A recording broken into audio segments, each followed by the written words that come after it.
Hello viewers, ABN গাইডে সবাইকে স্বাগত জানাই।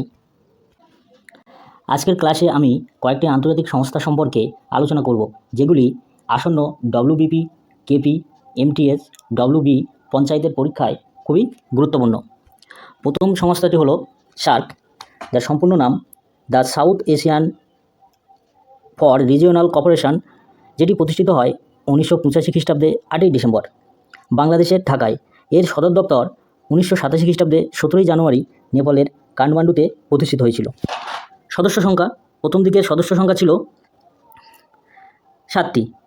এই 7টি দেশ হলো বাংলাদেশ, ভুটান, ভারত, মালদ্বীপ, নেপাল, পাকিস্তান, শ্রীলঙ্কা। পরবর্তীতে আফগানিস্তান যুক্ত হয় এবং এর সদস্য সংখ্যা হয়ে যায় 8টি। এই সংস্থাটি গঠিত হওয়ার উদ্দেশ্য হলো দক্ষিণ এশিয়ার জনগণের কল্যাণের জন্য এবং তাদের জীবনযাত্রার মান উন্নত করার সঙ্গে সঙ্গে ওই অঞ্চলের অর্থনৈতিক উন্নতি ও সামাজিক অগ্রগতি ও সাংস্কৃতিক অগ্রগতির উন্নয়ন ত্বরান্বিত করা। পরের সংস্থাটি হলো বিমস্টেক, সম্পূর্ণ নাম বে of Bengal initiative for multi sectoral technical and economic. দক্ষিণ ও দক্ষিণ পূর্ব এশিয়ার কয়েকটি দেশকে নিয়ে গঠিত এই আঞ্চলিক জোট 1997 খ্রিস্টাব্দের 6ই জুন ব্যাংককে বাংলাদেশ, ভারত, শ্রীলঙ্কা ও থাইল্যান্ডের পররাষ্ট্রমন্ত্রীদের বৈঠকে একটি নূতন আন্তরিক জোট সৃষ্টি করা হয় এবং সবাই অংশগ্রহণকারী মূল আলোচক দেশের নামের প্রথম অক্ষর অনুযায়ী জোটের নাম দেওয়া হয় বিমস্টেক, যথা B for Bangladesh, I, India, S, Sri Lanka, T, Thailand, EC, economic cooperation.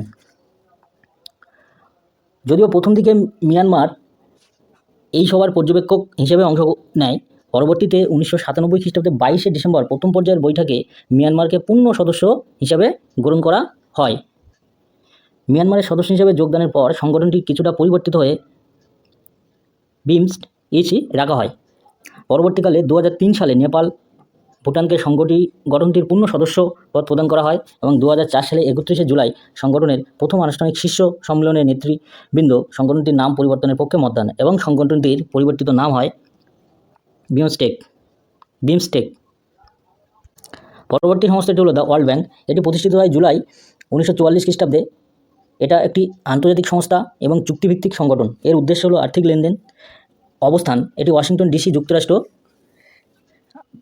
189টি রাষ্ট্র সদস্যপদ লাভ করেছে। নেক্সট, এশিয়ান 10টি সদস্য দেশ যেমন Myanmar, Brunei, Cambodia, Indonesia, Laos, Malaysia, Philippines, Singapore, Thailand, Vietnam নিয়ে এটি গঠিত হয়েছে। এর সদর দপ্তর জাকার্তা, ইন্দোনেশিয়া। 4 আগস্ট 1964 খ্রিস্টাব্দে এটি প্রতিষ্ঠিত হয়। এই সংগঠনটির লক্ষ্য হলো অর্থনৈতিক, সংস্কৃতি এবং সামাজিক উন্নয়নকে সহজ করা এবং দেশগুলির মধ্যে শান্তি ও নিরাপত্তা বজায় রাখা। এসসিও 2001 সালে 8টি দেশ নিয়ে এটি গঠিত হয়। ভারত, তাজিকিস্তান, রাশিয়া, পাকিস্তান, চীন, কাজাখস্তান, কিরগিজস্তান, উজবেকিস্তান, এইসব দেশগুলো নিয়ে 8টি দেশ নিয়ে এসসিও গঠিত হয়। এর আরেকটি নাম হলো অ্যালায়েন্স অফ ইস্ট। এর সদর দপ্তর চীনের বেইজিং শহরে অবস্থিত।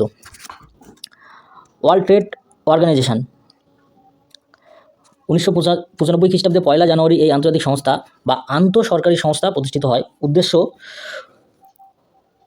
হলো শুল্কের হ্রাস ও বাণিজ্যের অন্যান্য বাধা নিয়ন্ত্রণ করা।